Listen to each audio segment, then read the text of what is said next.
Hormuz প্রণালী খুলবে ঠিক তখনই যখন ডোনাল্ড ট্রাম্প আমাদের শর্ত মেনে নেবেন।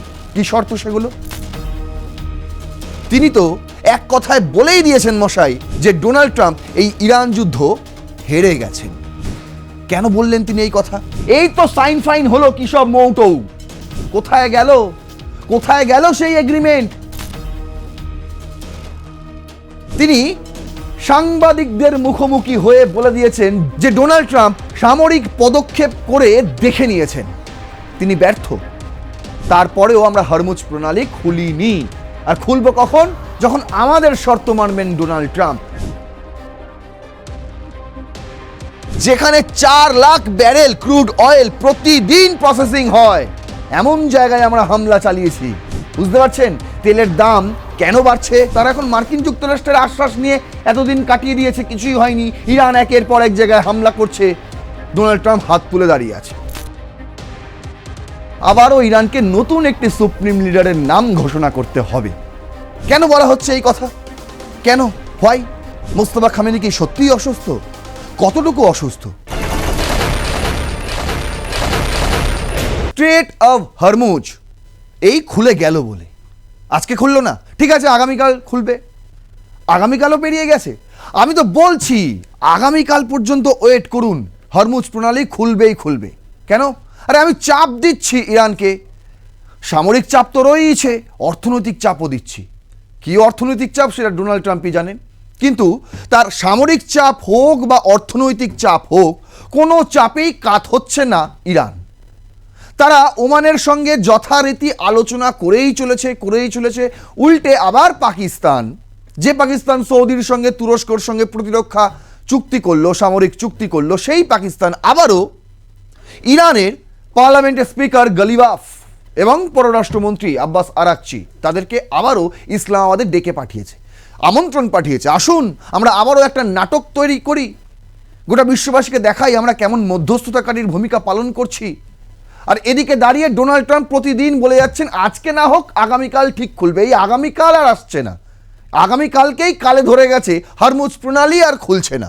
বরং ইরান জানিয়ে দিয়েছে যে আমরা ওমানের সঙ্গে আলোচনায় সমস্ত কিছু মেনে নিয়েছি, ওমানের আঞ্চলিকতা আমরা মেনে নিয়েছি, আমাদের আঞ্চলিকতা আমরা মেনে নিয়েছি। কিন্তু হরমুজ প্রণালী খুলবে ঠিক তখনই যখন ডোনাল্ড ট্রাম্প আমাদের শর্ত মেনে নেবেন। কি শর্ত সেগুলো? অবশ্যই জানাবো। আর এখানে দাঁড়িয়েই মার্কিন সেনেটর ক্রিস মার্ফি তিনি তো এক কথায় বলেই দিয়েছেন মশাই যে ডোনাল্ড ট্রাম্প এই ইরান যুদ্ধ হেরে গেছেন। কেন বললেন তিনি এই কথা? কি রয়েছে তার এই কথার পেছনের পর্যবেক্ষণ? সমস্তটাই আপনাদের সামনে আজ তুলে ধরব। শুরু করছি রণক্ষেত্র, আপনাদের সঙ্গে রয়েছে আমি নারায়ণ। আজ আমাদের হেডলাইন যে সেই ক্রিস মার্ফির বক্তব্যটাই আমি তুলে ধরেছি, শেষে একটি এক্সক্লেমেটর দিয়েছি। কি? Trump's lost the war. Donald Trump কি এই ইরান যুদ্ধ হেরে গেলেন? আর হেরে গেলেন বলেই সৌদি আরব এখন মার্কিন যুক্তরাষ্ট্রকে সাইড করে দিয়ে তুরস্ক এবং পাকিস্তানের দিকে ঝুঁকছে। আর ঝুঁকেও কোনো লাভ হলো না। চুক্তি করার প্রায় 2-3 দিনের মধ্যেই আবারও হামলা, একের পর এক আরামকো রিফাইনারি সেন্টারে, জাজান তেল শোধনাগারে হামলা চালিয়ে দিয়েছে। আবারও ড্রোন হামলা হুতি গোষ্ঠীরা। কোথায় পাকিস্তান, কোথায় তুরস্ক? সমস্তটাই আজকে আপনাদের এই এপিসোডে জানাবো।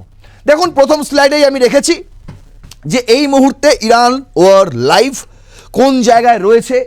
এই মুহূর্তে মধ্যপ্রাচ্য এবং পশ্চিম এশিয়ার যুদ্ধ। প্রথমত তেহরান, একদম প্রথম আপডেট দিয়ে আপনাদের শুরু করছি, যেটা তেহরান বলছে যে says no military solution to Hormuz reopening.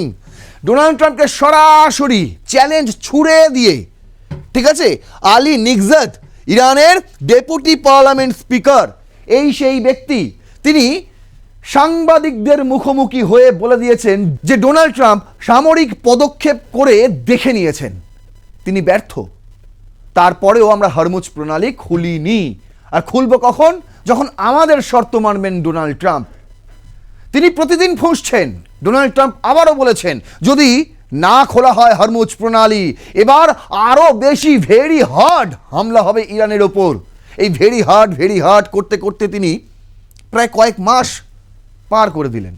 সেই ভেরি হার্ড হামলাও আমরা এখনও দেখিনি, আর আগামী দিনে দেখতে পাবো কিনা তাও সন্দেহ রয়েছে। তার কারণ আপনারা দেখছেন যেটা, তার পেছনে কিন্তু অনেক রহস্য রয়েছে। ইতিমধ্যেই মার্কিন যুক্তরাষ্ট্র জেনে গেছে যে একদম পুরো দমে সাপোর্ট করছে ইরানকে রাশিয়া। কেন?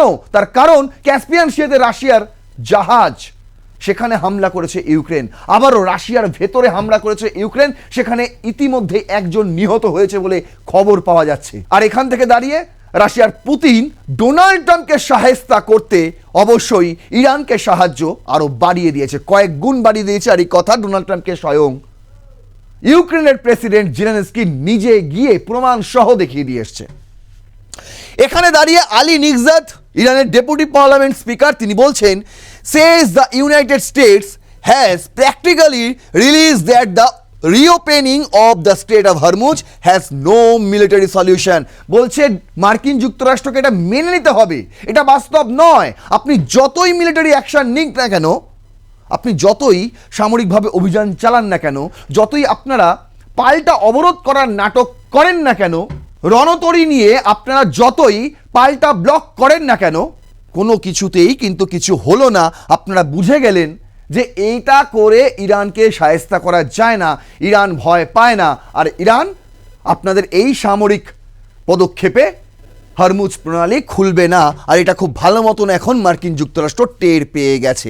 কিন্তু তারপরেও US president Donald Trump Sage Washington is only semi-negotiating with Tehran and will wait for economic pressure on the Iran to mount।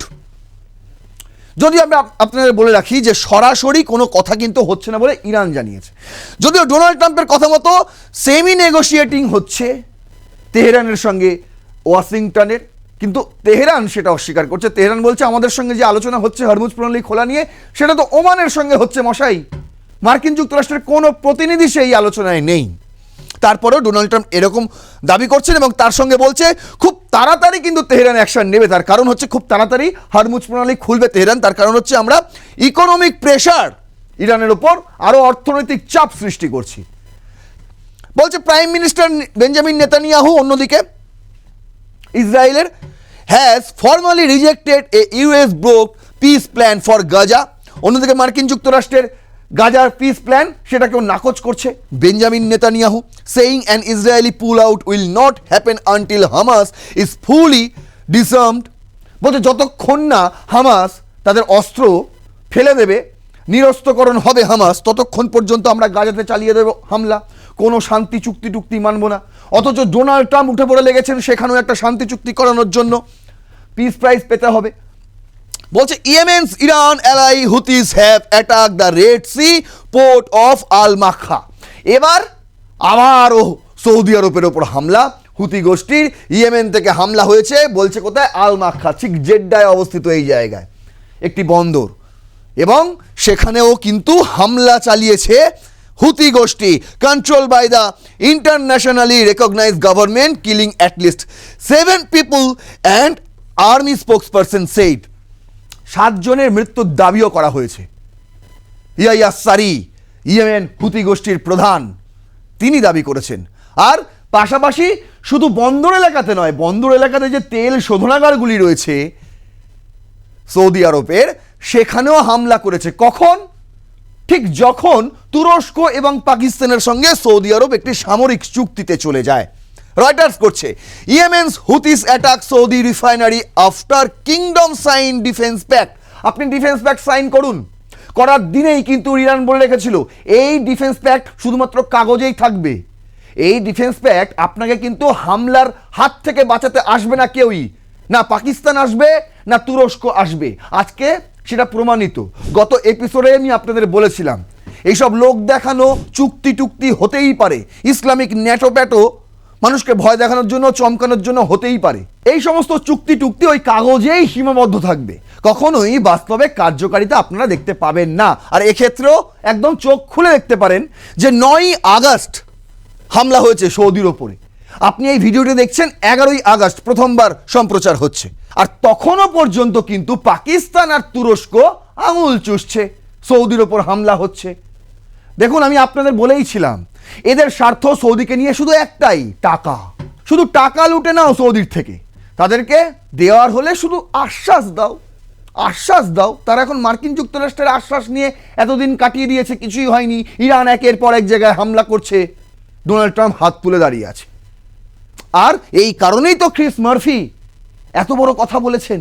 কি বলেছেন তিনি সেটাও আপনাদের দেখাবো। তার আগে দেখাই ইয়েমেনের হুতি গোষ্ঠী ঠিক কোথায় কোথায় হামলা করেছে এবং স্যাটেলাইট ফুটেজও ইতিমধ্যে প্রকাশিত হয়ে গিয়েছে। Yemen's Iran allied Houthis have attacked Saudi Aramco's Jazan refinery, and they said on Sunday, 2 days after the kingdom signed a defense pact with Turkey and Pakistan in response to growing regional instability from the US-Israel war on Iran. আপনার পুজো পৌঁছে যাক বিশ্বের দরবারে। প্রতি বছরের মতো এবারও আর+ news নিয়ে এলো শারদাঞ্জলির সেরা সম্মান 2026। অংশ নিতে সকাল 10টা থেকে সন্ধে 6টার মধ্যে সরাসরি যোগাযোগ করুন আমাদের অফিসে অথবা কল করুন 9836323248 এই নম্বরে। শারদাঞ্জলি শুধুমাত্র আর+ নিউজে।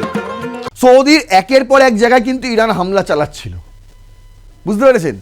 গত বছর পাকিস্তানের সঙ্গে চুক্তি করেছিল, সামরিক চুক্তি, আর সেই পাকিস্তান দেখা গেল ইরান আর মার্কিন যুক্তরাষ্ট্রের মধ্যস্থতাকারী হিসেবে নিজের ভূমিকা পালন করতে ইচ্ছুক। তাহলে কি সৌদি মার খাক, আমাকে তো বাঁচাতে যেতে হবে না, শুধু আমরা এই যুদ্ধের আগুন যাতে নিমু করে জ্বলে, দাউ দাউ করে না জ্বলে সেই ব্যবস্থা করব, আর এই ললিপপ খাইয়ে সৌদি আরবের থেকে টাকা নিয়ে, রিয়াল নিয়ে আমরা পকেটে পুড়ে নেব। এই তো ছিল বুদ্ধি আসিম মুনির এবং শেহবাজ শরীফের। তা না হলে 1 বছর আগে ডিফেন্স প্যাক্ট সাইন করা, আপনি কি করছেন মশাই, কি করছেন? সৌদির ওপরে একের পর এক হামলা চালিয়ে যাচ্ছে। আবারও তাই হলো, শুক্রবারে মেক্কায় ডেকে নিয়ে এসে তুরস্কের এরদোগানকে দিয়ে সাইন করানো হলো ওই আরও একটি মেক্কা ডিফেন্স প্যাক্ট বলা হলো, যেখানে তুরস্ক, পাকিস্তান আর সৌদি আরব সবাই ছিল, 3টে দেশই। অথচ দেখুন তার 2 দিন পর শুক্রবারে হয়েছে সাইন, আর রবিবারেই হামলা আবার সৌদি আরবে। কোথায় তুরস্ক, কোথায় পাকিস্তান? বলছে the Houthis used a drone to target the refinery. Military spokesperson Yahya Saree, এই সেই ব্যক্তি, posted on X, they had struck Aramco sites before in Jazan which processed 4 lakh barrels of crude oil per day in southern Saudi Arabia. They had also hit Yanbu on the Red Sea.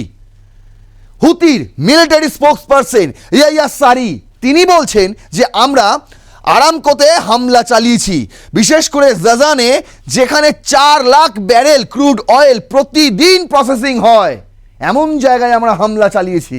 বুঝতে পারছেন তেলের দাম কেন বাড়ছে? আবারও নতুন করে crude অয়েলের দাম বাড়ছে কেন? তার কারণ হরমুজ প্রণালী নাকি খোলা আর কোনো সম্ভাবনা দেখতে পাচ্ছেন না কেউ। সেটা কেন হচ্ছে সেটাও আপনাদের এই ভিডিওতেই আজকে দেখাবো। তারপর বলছে রেড সিতে আমরা আরও একটি জায়গায় ইয়ানবু, সেখানেও হামলা চালিয়েছি সৌদি আরবে, তিনি বলছেন। আর এটা হচ্ছে সেই আরামকো রিফাইনারি, অয়েল রিফাইনারি সেন্টারের ছবি, যেখানে ধোঁয়া উঠতে দেখা যাচ্ছে। বলছে জাজানে a composite satellite image shows trial of smoke rising from the oil facility in Jazan province, Saudi Arabia, July 26, 2026। July 26-এর ছবি ইতিমধ্যেই কিন্তু প্রকাশিত হয়েছে।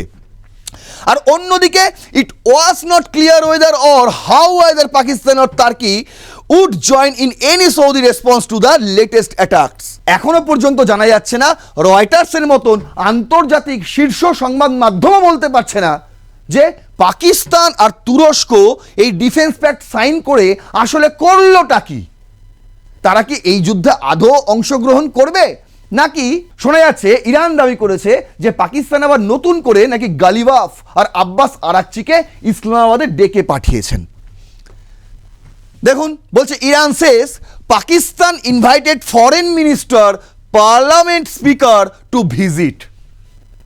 এর উত্তরও দিয়েছে ইরান, এর উত্তরও দিয়েছে পররাষ্ট্র মন্ত্রণালয়ের স্পোক্স পারসন। বলছে Iran foreign minister Abbas Araghchi and parliament speaker Mohammad Bagher Ghalibaf were invited by Pakistan to visit Islamabad for talks, a spokesman said Monday. গত সোমবার এই কথা বলেছেন ইরানের পররাষ্ট্র মন্ত্রণালয়ের মুখপাত্র। দেখুন কথা ছিল কিন্তু পাকিস্তান সৌদির হয়ে লড়বে, তেমনটাই তো কথা ছিল না। কয়দিন ধরে তো এমনটাই ছড়ানো হলো, যে কোনো একটা দেশের ওপর যদি হামলা হয় তাহলে সেই হামলা ওই 3টি দেশের ওপরই বলে বিবেচনা করা হবে। মানে তাহলে সৌদির ওপর যে হামলা হয়েছে সেটা নিশ্চয়ই পাকিস্তানের ওপরে হামলা, সেটা নিশ্চয়ই তুরস্কের ওপরে হামলা। তাহলে তোমরা আসো ভাই, সৌদির হয়ে যুদ্ধ করো। কোথায় তোমরা? তোমাদেরকে তো খুঁজে পাওয়া যাচ্ছে না। আর এমন অবস্থা দাঁড়িয়ে তোমরা আবার চোখে পট্টি পরাতে চাইছো, আবার একটা আলোচনা শিবিরের আয়োজন, আবার একটা খাওয়া দাওয়ার আয়োজন, জাঁকজমকের আয়োজন, সৌদির থেকে টাকা পয়সা নিয়ে লোক দেখানো অনুষ্ঠান। কি হয় এতে? কি হয়? এই তো সাইন ফাইন হলো কি সব মৌটৌ, কোথায় গেল? কোথায় গেল সেই এগ্রিমেন্ট? যদি ভেঙেই যায় এগ্রিমেন্ট তাহলে করাও কেন সেই এগ্রিমেন্ট?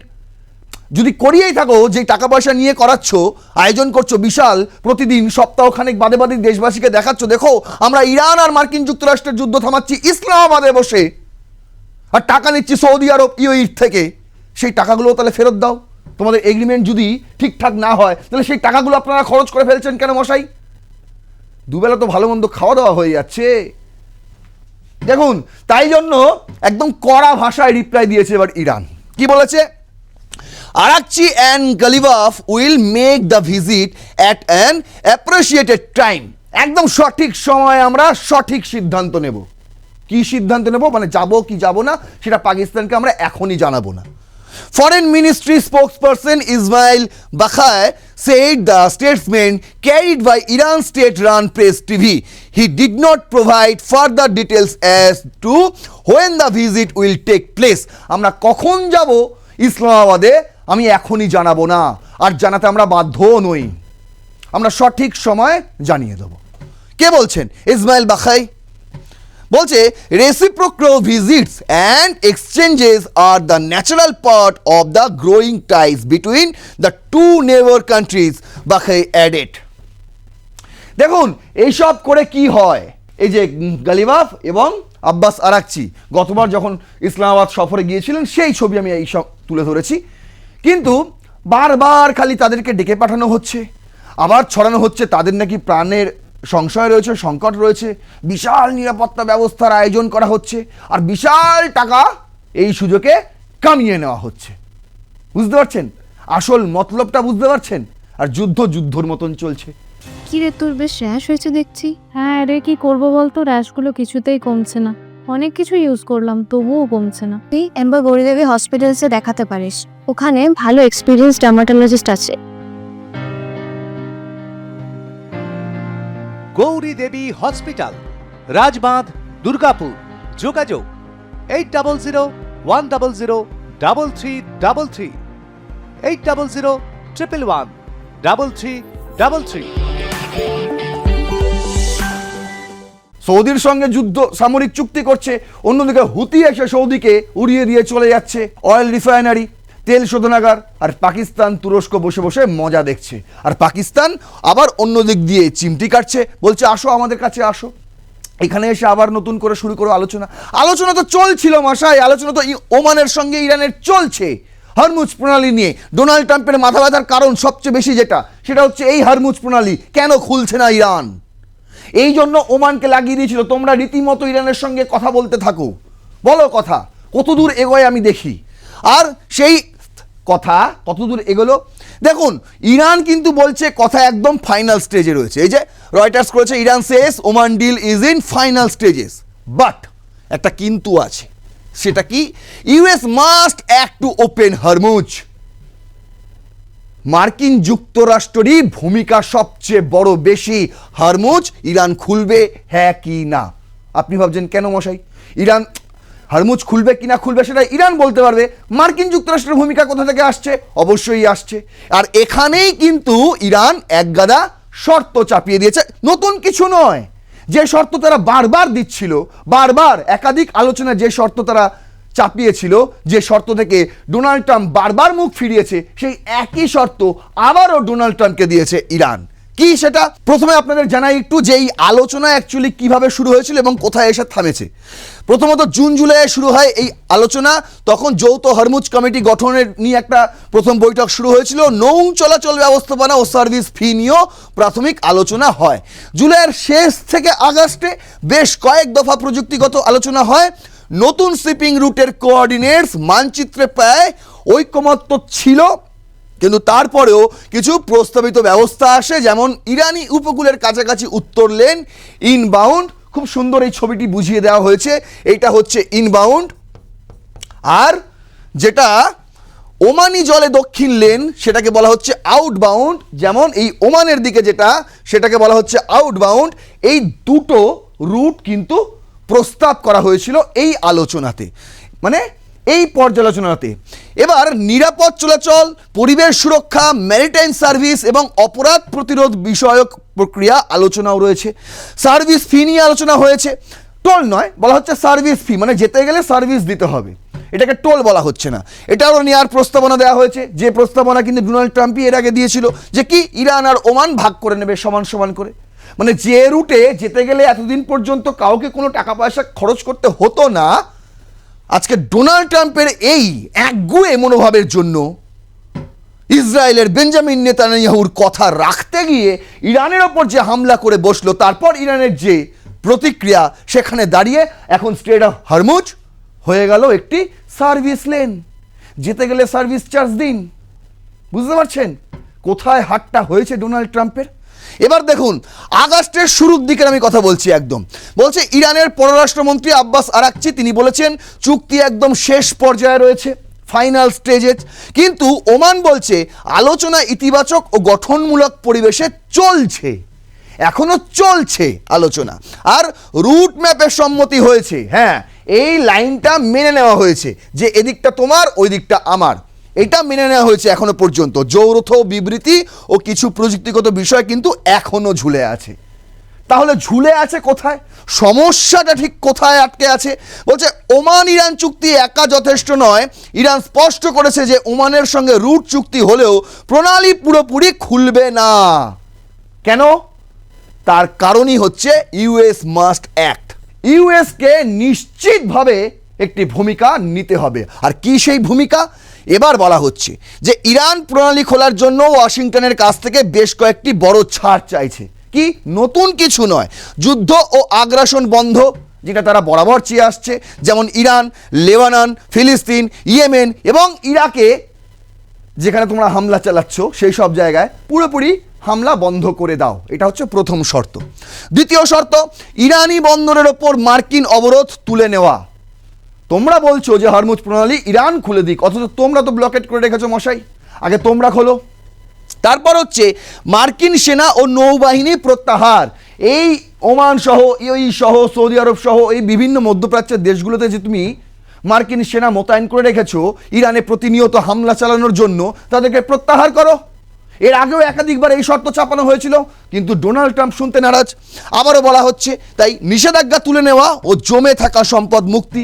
ইরানের সম্পদ যে জব্দ করে রেখেছে সেটা এই ছেড়ে দেবো করে করে ডোনাল্ড ট্রাম্পও ছাড়ছে না, আর ইরানও হরমুজ প্রণালী খুলছে না। বলছে আর কি? আর হচ্ছে যুদ্ধের ক্ষতিপূরণ, যেটা একদম শুরু থেকে এখনো পর্যন্ত এই শর্তে কিন্তু অটুট রয়েছে ইরানের প্রতিটি নেতা। আর যখন কিছু পারছে না, ইরানের সঙ্গে যখন যুদ্ধ করে পারছে না, তখন কূটনৈতিক চালে ইরানকে হারানোর মনোবল ভেঙে দেওয়ার চেষ্টা করে যাচ্ছে ইসরায়েল এবং মার্কিন যুক্তরাষ্ট্র। বলা হচ্ছে নাকি মোস্তফা খামেনি আর তো মাত্র কয়েকদিন মশাই, একটু ওয়েট করে যান, দেখবেন তিনি আর কোথায়, তাকে আর খুঁজে পাওয়া যাবে না। আবারও ইরানকে নতুন একটি সুপ্রিম লিডারের নাম ঘোষণা করতে হবে। কেন বলা হচ্ছে এই কথা? কেন? হোয়াই? মোস্তফা খামেনি কি সত্যিই অসুস্থ? কতটুকু অসুস্থ? তিনি প্রায় কি মৃত্যু শয্যাশায়ী? দেখুন, আমি বলছি না, এই কথা খোদ ইরানি মিডিয়া দাবি করেছে। কি রয়েছে সেই খবরের বিস্তারিত পর্যবেক্ষণে অবশ্যই আপনাদের জানাবো। আরও একটি এপিসোডে আমি এই বিষয়টা আপনাদের সামনে খোলসা করব, মোস্তফা খামেনিকে নিয়ে কেন এই মুহূর্তে দাঁড়িয়ে এত বিতর্ক, এত জল্পনা ছড়িয়ে পড়ছে। কোথায় রয়েছেন মোস্তফা খামেনি? আদৌ কি তিনি সশরীরে জীবিত রয়েছেন? আর যদি থাকেন কতটুকু কি অবস্থা সেটা আমি আপনাদের জানাবো। তার আগে আপনাদের দেখিয়ে দিই যে US senator Murphy says Trump has lost the war on Iran. Iran যুদ্ধে ডোনাল্ড ট্রাম্প পরাজিত হয়েছেন। একদম স্পষ্ট ভাষায় বলছেন ইউএস সেনেটর মার্ফি, তিনি ডেমোক্রেটিক সেনেটর অবশ্যই, Chris Murphy says the US president has lost this war with Iran, adding that continue fighting is weakening Washington while strengthening Tehran. আপনাদের আমি দেখিয়েছি ইন্টারসেপ্ট করার জন্য মিসাইল নেই মশাই এই মুহূর্তে মার্কিন যুক্তরাষ্ট্রের কাছে। কত সেনার প্রাণ গিয়েছে, যত সেনার প্রাণ গিয়েছে সেই সংখ্যাটা কিন্তু এখনো প্রকাশ করা হয়নি। ভেতরে ভেতরে মার্কিন যুক্তরাষ্ট্র দুমড়ে মুচড়ে যাচ্ছে। ডোনাল্ড ট্রাম্পের চেয়ার ইতিমধ্যেই থরথর করে কাঁপছে। আর এমন অবস্থায় দাঁড়িয়ে আর যুদ্ধ করার রসদ ডোনাল্ড ট্রাম্পের কাছেও নেই। আর সেই কারণেই বিরতি, তার ভাষায় বিরতি চলছে। এই বিরতি এখন দীর্ঘায়িত হবে, মার্কিন যুক্তরাষ্ট্রের কাছ থেকে এই বিরতি এখন দীর্ঘায়িত হবে। আর সেটা ভালো মতন বুঝে গেছে মধ্যপ্রাচ্যের দেশগুলি, বিশেষ করে সৌদি আরব। আর সেই কারণেই সৌদি আরব পাকিস্তান তুরস্কের দিকে ঝুঁকেছে। তারা ভালো মনে কাদা নেই, জানে আমাদের টাকা আছে, অবশ্যই তারা সাহায্য করবে। কিন্তু কোথায় সাহায্য করছে ভাই? তোমাদের টাকাটাকেই চেনে সবাই, তোমাদেরকে কেউ পাত্তা দেয় না, এটা সৌদির বোঝা উচিত। এবার দেখুন, Murphy told NBS news he would support even the bad deal to end the war and reopen the Strait of Hormuz. মানে স্ট্রেট অফ হরমুজ বন্ধ করে রাখার জন্য মার্কিন যুক্তরাষ্ট্রের যা ক্ষতি হচ্ছে সেটা কিন্তু এখন আর বলে দেওয়ার মতন নয়, সবাই জানে। আর সেই কারণেই ডেমোক্রেটিক সেনেটর ক্রিস মার্ফি তিনি বলছেন যে কোনো খারাপ ডিলও যদি হয় সেটাও আমরা মেনে নেব, কিন্তু হরমুজ প্রণালীটা খুলুক। যদি হরমুজ প্রণালী বন্ধ থাকে তাহলে কিন্তু মার্কিন যুক্তরাষ্ট্রের আগামী দিনে আরও খারাপ অবস্থা আসছে। বলছে saying the cost of reopening the strategic waterway was rising, a negotiation remains stalled. The war needs to end because every day that the war continues, America gets weaker. বলছে এই যুদ্ধ থামাটা অত্যন্ত জরুরি। এই যে দেখুন NBS নিউজের এই ভিডিওটি আপনি দেখতে পেয়ে যাবেন, 8 মিনিট 40 সেকেন্ডের ভিডিও। তাদের ওয়েবসাইটে গেলেই আপনি দেখতে পাবেন ক্রিস মার্ফির পুরো সাক্ষাৎকারটা আপনারা দেখতে পারবেন, শুনতে পারবেন। এখানেই তিনি এত কথা বলেছেন ডোনাল্ড ট্রাম্পকে নিয়ে। আর কি বলছে? বলছে যুদ্ধটা অবশ্যই থামা দরকার, তার কারণ যত দিন এই যুদ্ধ এগিয়ে যাচ্ছে এক একটা দিনের জন্য মার্কিন যুক্তরাষ্ট্র আরও দুর্বল হয়ে পড়ছে। বলছে ইরান গেট স্ট্রঙ্গার, আর ইরান কিন্তু আরও শক্তিশালী হয়ে পড়ছে। আপাত দৃষ্টিতে তুমি দেখছো যে ইরান তাদের আর কি আছে? আরে এই যুদ্ধটা তো ভেনেজুয়েলার মতন একদিনে শেষ করার কথা ছিল মার্কিন যুক্তরাষ্ট্রের। ভেবে দেখুন কতগুলো মাস পেরিয়ে গেল। আর কি বলছেন? And people here in the United State get scared as price go off and up, Murphy said. বলছেন সাধারণ মানুষেরও এখন নাভিশ্বাস ছুটছে, প্রতিদিন জিনিসের দাম বাড়ছেই তো বাড়ছেই, কমার কোনো নামগন্ধই নিচ্ছে না। আর এমন অবস্থায় দাঁড়িয়ে প্রতিদিনের জীবন যাপন করাটাই দুর্বিষহ হয়ে উঠেছে মার্কিন যুক্তরাষ্ট্রের প্রতিটি নাগরিকের কাছে। আর এই বিষয়টা ডোনাল্ড ট্রাম্প খুব ভালো মতনই জানেন। আর সেই কারণেই তিনি যে হেরে গেছেন সেটাও তিনি মেনে নিতে পারছেন না, তার ইগো তাকে এটা মানতে দিচ্ছে না। আশা করি বোঝাতে পারলাম, পুরো বিষয়টাই আপনাদের সামনে তুলে ধরার চেষ্টা করলাম। আর যে গুজব ছড়ানো হচ্ছে, গুজবই বলবো যে গুজব ছড়ানো হচ্ছে মোস্তফা খামেনিকে নিয়ে, সেটারও পর্দা ফাঁস করব আপনাদের কাছে, কথা দিলাম। এই ভিডিওটি ইনফরমেটিভ লাগলে অবশ্যই শেয়ার করবেন, আরও 5 জনকে দেখার সুযোগ করে দেবেন। আপনাদের মূল্যবান মতামত অবশ্যই কমেন্ট বক্সে লিখবেন, লাইক করবেন, ভিডিওটি সাবস্ক্রাইব করবেন। আর প্লাস নিউজ 24x7 দেখতে থাকুন রণক্ষেত্র। জয় হিন্দ, বন্দে মাতরম।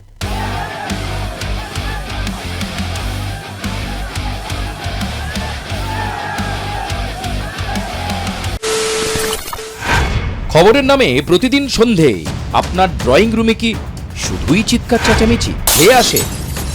বিতর্কের নামে চলে গালাগালি আর কাদা ছোড়াছুড়ি। এবার সময় পরিবর্তনের, কারণ আমরা কান ফাটানো চিৎকারে বিশ্বাস করি না, আমরা বিশ্বাস করি খবরের সত্যতায়। আমরা কোনো পক্ষের হয়ে গলা ফাটাই না, আমরা সাধারণ মানুষের হয়ে প্রশ্ন তুলি। চিৎকার নয়, শুধু খবর হবে যেখানে বিতর্ক আছে কিন্তু কুৎসিত ঝগড়া নেই। সঠিক তথ্য, বিশ্বস্ত খবর। নজর রাখুন আর প্লাস নিউজে।